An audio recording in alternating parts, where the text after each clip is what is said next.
अस्सलाम वालेकुम नाज़रीन। आज राबिया एहसन शिज़मा किचन के साथ एक बार फिर आपकी खिदमत में हाज़िर हैं। नाज़रीन, मेरी वीडियोस पसंद करने का बहुत शुक्रिया। इसीलिए आज मैं आपके सामने एक और मज़ेदार रेसिपी लेकर हाज़िर हुई हूँ। आज की हम लोगों की डिश का नाम है करेले प्याज़। अमूमन बहुत से लोगों के घर में कीमा करेले बनाए जाते हैं, करेले प्याज़ कम लोगों के यहाँ बनते हैं। इसीलिए आज मैं इस यूनिक डिश को लेकर हाज़िर हुई हूँ। आइए चलते हैं रेसिपी की तरफ।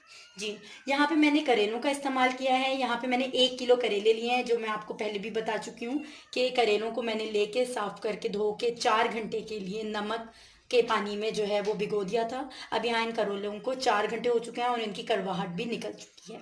इसके साथ साथ यहाँ पे मैंने प्याज का इस्तेमाल किया है। यहाँ पे मैंने 3 अदद बड़ी प्याज, बड़े साइज़ की प्याज ली है और उनको इस तरह स्लाइस कटिंग में कट कर लिया है। इसके अलावा हम लोग ग्रेवी बनाने के लिए 1 प्याज और 2 अदद टमाटरों का इस्तेमाल करेंगे। मसाला जात जो है वो यहाँ पे बहुत कम है, इसके इतने ज़्यादा मसाले नहीं हैं। नमक जो है वो हस्बे ज़ायका यूज़ होगा। इस बात को आपने ध्यान में रखना है कि नमक क्योंकि हम लोग करेलों में ऑलरेडी ऐड कर चुके हैं, इसलिए नमक हम लोग आखिर में शामिल करेंगे ज़रूरत के हिसाब से। लाल मिर्च पाउडर हम लोगों ने यहाँ पे 1 टीस्पून यूज़ किया है। इसके अलावा सौंफ जो है यहाँ पे, क्योंकि मुझे बहुत ज़्यादा पसंद है, आप अकॉर्डिंग टू द टेस्ट इसको कम कर सकते हैं। यहाँ पे मैंने 2 टेबल स्पून सौंफ का इस्तेमाल किया है। इसके अलावा मेथी दाना और कलौंजी का इस्तेमाल किया है 1 टीस्पून। और इसके अलावा यहाँ पे मैंने जो है वो अचार है, किसी भी कोई भी अचार यूज़ कर सकते हैं आप, वो हम लोग एंड में अचार शामिल करेंगे और ऑयल हस्बे ज़रूरत इस्तेमाल करेंगे। आइए चलते हैं प्रेपरेशन की तरफ। नाज़रीन, यहाँ पे हम लोगों ने एक पैन लिया है। अब हम लोग इसके अंदर ऑयल ऐड करेंगे। ऑयल जो है वो इसमें ज़्यादा ऐड होता है क्योंकि ये जितनी भी प्याज है हम लोगों की, उसको हम लोगों ने ऑयल में अच्छे से फ्राई करना है। और प्याज भी आप जानते हैं कि हम लोग की अच्छी मिकदार में हम लोग प्याज ऐड कर लेते हैं साथ के साथ ही, ताकि हम लोग देखें कि अगर ऑयल की कमी हो तो हम लोग मज़ीद ऑयल ऐड कर दें। ऑयल मुझे कम लग रहा है। जी, आप देख सकते हैं कि ऑयल मैंने इतनी मिकदार में यूज़ किया है कि आपको नज़र आ रहा है ये थोड़ी ज़्यादा मिकदार में है, जिससे सारी प्याज तर हो गई है। अब हम लोग इसको अच्छी तरह फ्राई करेंगे। प्याज इसमें अच्छी तरह पकेगी। इसको आप कम से कम भी 15 से 20 मिनट जो है वो प्याज को मीडियम आंच पर पकाएंगे। जी नाज़रीन, अब हम लोगों ने एक और पैन लिया है। प्याज जो है वो हम लोगों की फ्राई हो रही है। हम लोगों ने यहाँ पे एक और पैन लिया है, उसमें हम लोग ऑयल ऐड करेंगे। अब हम लोग यहाँ पे ग्रेवी बनाएंगे। ऑयल ऐड हो चुका है। नाज़रीन, हम लोगों ने इसमें पैन में ऑयल डाला था, गर्म हो चुका है। अब हम लोग इसके अंदर प्याज ऐड करेंगे। वो जो हम लोगों की एक प्याज बची हुई थी वो हम लोग इसमें ऐड करेंगे और इसको सुनहरा कर लेंगे। जी, आप देख सकते हैं कि प्याज हल्की सुनहरी हो गई है। अब हम लोग इसके अंदर टमाटर ऐड करेंगे।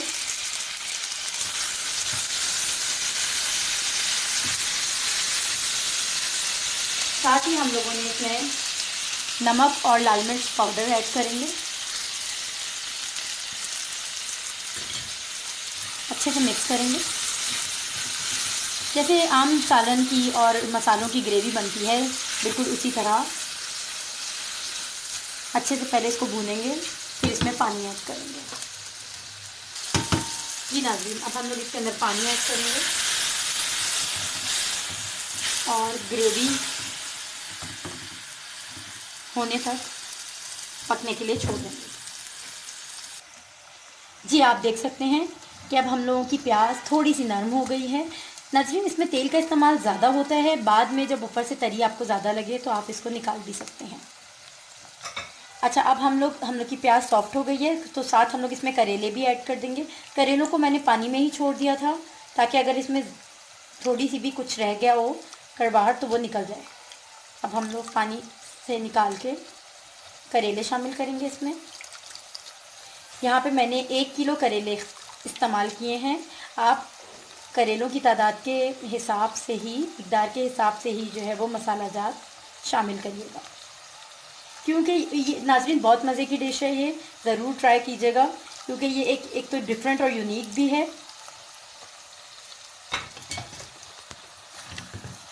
जी,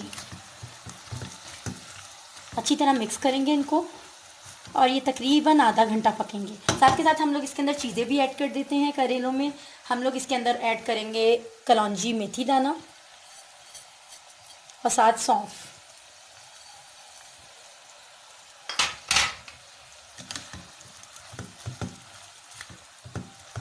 बिल्कुल आहिस्ता फ्लेम पे आधा घंटा इसको पकाएंगे। साथ के साथ हम लोग का मसाला भी बन रहा है।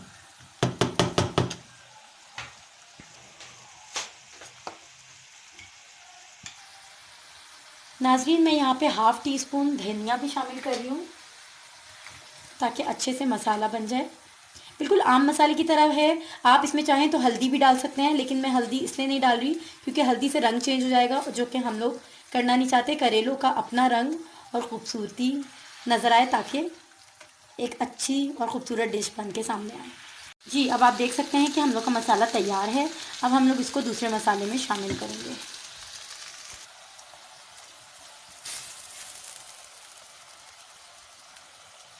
हम लोगों ने ये तमाम मसाला इसमें शामिल कर दिया है।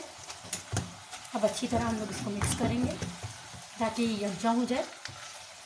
इसको अच्छी तरह मिक्स करने के बाद हम लोग इसको तकरीबन 20 मिनट यहाँ तक के करेले गल जाएं और प्याज भी मज़ीद सॉफ्ट हो जाए। 20 से 25 मिनट मैं आपको साथ के साथ दिखाती भी रहूँगी कि ये किस तरह हो गया है। पकने के लिए छोड़ देंगे और हम लोग इसको एक ढक्कन ढक देंगे। आप देख सकते हैं 15 मिनट हो गए हैं डिश को। करेलों में अभी थोड़ी सी कसर बाकी है और मसाले में यहाँ पे अब हम लोग थोड़ा सा नमक ऐड कर रहे हैं।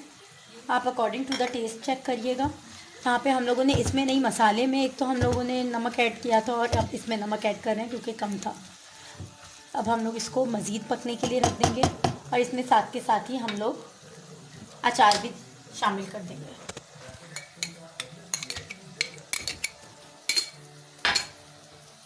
अच्छे से मिक्स करेंगे और मज़ीद 15 मिनट यहाँ तक के हम लोग के करेले गल जाएं।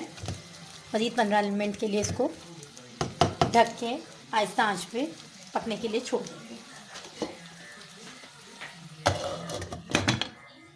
नाज़रीन, जैसा कि आप देख सकते हैं कि मज़ेदार किस्म के करेले तैयार हैं और इसमें जो है वो हर चीज़ बैलेंस है। ऑयल मेरा थोड़ा ज़्यादा था जो कि मैंने निकाल लिया। आपको पता है ऑयल जो है वो प्याज फ्राई करने के लिए ज़्यादा ज़रूरी होता है, लेकिन आखिर में जो है वो हम लोग अपनी हस्बे ज़रूरत जो है वो इसको इस्तेमाल करते हैं। इसके अलावा आखिर में लास्ट टिप मैं आपको बताना चाहूँगी।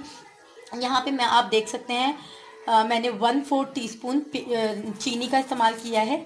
चीनी जो है वो मैं बिल्कुल जो है वो कड़वाहट पसंद नहीं करती हूँ, इसलिए ये एक तरह का टोटका है। अगर आप जो है वो करेलों को ज़्यादा देर ना पानी में भिगो सकें या उनकी कड़वाहट ना निकाल सकें, या फिर आपको बिल्कुल तुरशी पसंद नहीं है जैसा कि मुझे बिल्कुल तुरशी पसंद नहीं है, तो इसीलिए मैं आखिर में ये एज अ टिप जो है वो थोड़ी सी बिल्कुल पिंच बराबर जो है वो चीनी इसमें ऐड करती हूँ और इसको ढक के रख देती हूँ 2 से 5 मिनट के लिए और बिना स्टोव के। मतलब अभी हम लोगों का खाना रेडी है, चूल्हे के बगैर हम लोग इसको जो है वो ढक के रख देंगे। चीनी इसमें मेल्ट भी हो जाती है और इसके अलावा जो है कड़वाहट है वो भी बिल्कुल ख़त्म हो जाती है। तो आप देख सकते हैं कि हम लोगों की मज़ेदार किस्म की करेले की डिश तैयार है।